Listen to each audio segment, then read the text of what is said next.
الرحیم۔ اس وقت جو ساری دنیا کی صورتحال ہے اس نے بہت سارے شرعی مسائل کے اندر بھی تبدیلی پیدا کر دی ہے، اور وہ تبدیلی کوئی نئی چیز نہیں ہے بلکہ وہ تمام چیزیں پہلے سے ہمارے یہاں کتب فقہ کے اندر موجود ہیں، اسلامی تعلیمات کے اندر موجود ہیں۔ تو اب موقع ہے کہ ان سے استفادہ کیا جائے۔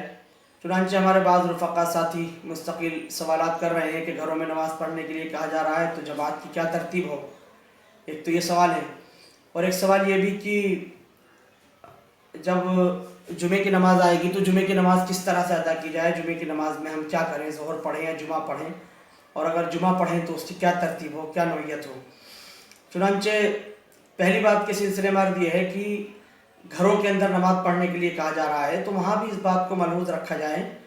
کہ گھر میں بھی جب نماز پڑھی جائے تو وہاں پر بھی بھیڑ نہ ہو،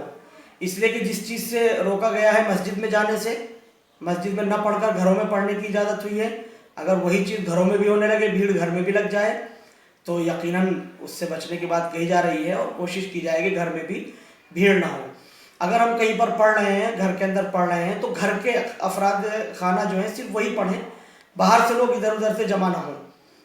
سب لوگ اپنے اپنے گھروں میں انتظام کر سکتے ہیں تو اچھی بات ہے، ورنہ انفرادی طور پر اپنی نماز ادا کر لیں، یہ شکل ہو سکتی ہے اس کی۔ کبھی کبھی ایسا بھی ہو رہا ہے کہ کسی کے گھر میں زیادہ بھیڑ ہو جاتی ہے تو ان کو بھی محسوس ہوتا ہے کہ ہم اپنے گھروں میں حفاظت کر رہے ہیں لیکن باہر کے لوگ ہمارے گھروں میں آ جا رہے ہیں، تو ایک نئی صورتحال پیدا ہو جائے گی۔ اس لیے بہتر یہ ہے کہ جب علماء کرام نے یہ بات بتائی ہے اور شرعی طور پر ہمارے سامنے گنجائش نکل کر آ گئی ہے تو پھر ہم انفرادی طور پر اپنے اپنے گھروں میں نماز پڑھیں۔ اب اگر گھر کے لوگ جمع ہو کر نماز پڑھنا چاہتے ہیں تو اس میں تھوڑی سی تفصیل ہے، اس کو سمجھ سکتے ہیں کہ امام کی صف آگے ہوتی ہے، امام آگے کھڑا ہو، اور پھر نوعیتیں بدل جائیں گی کہ گھروں میں امامت کے ساتھ مرد شریک ہیں، عورتیں شریک ہیں، بچے شریک ہیں الگ الگ۔ اگر صرف مرد حضرات ہیں تو اگر ایک مرد ہے اور ایک امامت کرنے والے ہیں تو امام آگے کھڑے ہو جائیں اور اس کی ایڑیوں کے پیچھے ایک مقتدی کھڑا ہو جائے، اور اگر کئی مرد ہیں تو پہلے مرد کی صف بن جائے، اس کے پیچھے باقاعدہ جیسے مسجدوں میں صف بنتی ہے ایسے پیچھے مردوں کی صف بن جائے۔ اگر دو مرد ہیں تب بھی پیچھے صف بنا لیں۔ اگر بچے بھی ہیں تو مردوں کی صف کے پیچھے بچوں کو کھڑا کر لیں، اور اگر خواتین بھی ہیں تو پھر بچوں کی صف کے پیچھے خواتین کو کھڑا کر لیں، اور جو امامت کرے وہ خواتین کی بھی امامت کی نیت کرے، کیونکہ عام طور سے مسجد میں جب نماز ہوتی ہے تو وہاں خواتین ہمارے یہاں نہیں ہوتی ہے تو نیت نہیں ہوتی ہے۔ اس بات کا خیال رکھیں کہ خواتین کی بھی امامت کی نیت کر لی جائے۔ ایک نوعیت اور ہے کہ صرف شوہر اور بیوی دونوں نماز پڑھنا چاہتے ہیں تو ایسی صورت میں بیوی مرد کی ایڑی کے پیچھے نہیں کھڑی ہوگی بلکہ شوہر آگے کھڑا ہو جائے امامت کے لیے، اور بالکل پیچھے جس طرح سے ایک صف ہوتی ہے اتنے فاصلے کے ساتھ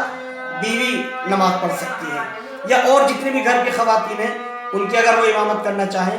تو اس طرح سے ان کو وہ نماز پڑھا سکتے ہیں، ان کی صف باضابطہ پیچھے بنی جائے گی۔ یہ صف کی نوعیتیں ہو سکتی ہیں۔ جمعے کا جہاں تک تعلق ہے، ہمارے علماء کرام کے مستقل آڈیو میسیج بھی آ رہے ہیں، ویڈیوز بھی آ گئی ہیں اور تحریریں بھی آ گئی ہیں کہ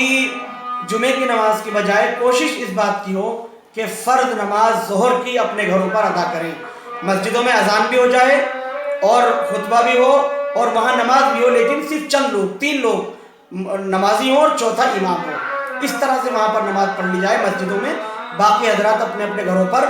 ظہر کی نماز علیحدہ علیحدہ طور پر اپنے اپنے طور پر ادا کر لیں۔ البتہ بہتر شکل یہ ہے کہ جب آپ کے محلے کی مسجد میں جمعے کی نماز ہو جائے اس کے بعد آپ تھوڑا دیر وقفہ کریں اور اس کے بعد اپنی ظہر کی نماز اپنے گھروں پر ادا کر لیں۔ اب اگر کچھ حضرات جمع ہیں، گھر کے لوگ صرف، اور وہ چاہتے ہیں کہ اپنے گھر پر ہم جمعہ کر لیں، تو چونکہ اذن عام شرط ہے احناف کے نزدیک کہ عام اجازت ہو تو ظاہر منع تو کسی کو ہے نہیں، تو گھر میں جتنے لوگ ہیں کہیں بیٹھک میں، کہیں اپنی بڑی جگہ میں کہیں نماز جمعہ اگر کرنا چاہیں اس کی بھی نوعیت یہی ہوگی کہ ایک صاحب باضابطہ خطبہ پڑھیں، خطبہ دیں گے، اور جس طرح سے نماز مسجد کے اندر ہوتی ہے اسی طرح سے اپنے گھروں پر، اپنی بیٹھک میں، اپنے کہیں کسی ٹھکانے پر، فیکٹری میں جہاں ہوں وہاں پر وہ مرد حضرات جمع ہوں اور وہ وہاں پر نماز پڑھ سکتے ہیں۔ بہتر شکل یہ ہے کہ جمعے میں چونکہ اجتماع ہو جائے گا، جب بھیڑ ہو جائے گی، اور بھیڑ سے مستقل حکومت بھی روک رہی ہے، پولیس پرشاسن کی طرف سے مستقل پابندیاں عائد کی جا رہی ہیں، تو بہتر شکل یہ ہے کہ ہم اس سے بچیں اور ظہر کی نماز ادا کریں۔ علماء کرام کی طرف سے اجازت ہے، فقہ اسلامی میں گنجائشیں ہیں، پوری شریعت پر نگاہ رکھتے ہوئے پوری احتیاط کے ساتھ ہمارے علماء کرام یہ اجازت ہمیں بتا رہے ہیں، تو پھر ہم اس سے فائدہ اٹھائیں، نہ اپنے آپ کو مشکلات میں ڈالیں، نہ دوسرے لوگوں کو مشکلات میں ڈالیں، بلکہ ظہر کی نماز ادا کر لیں۔ اور مسجدوں کے اندر جمعہ ہو تو اس کے اندر مختصر لوگ شرکت کریں، باقی حضرات ظہر کی نماز پڑھیں۔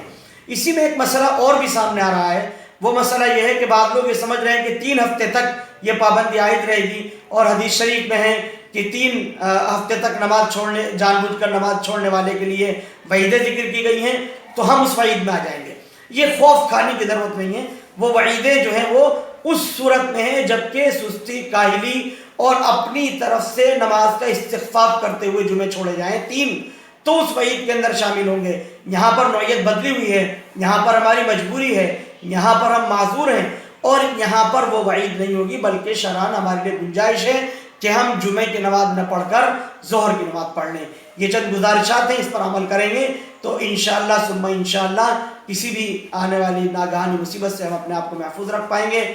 اللہ سبحانہ و تعالی عمل کی توفیق عطا فرمائے، آمین۔ وآخر دعوانا ان الحمدللہ رب العالمین۔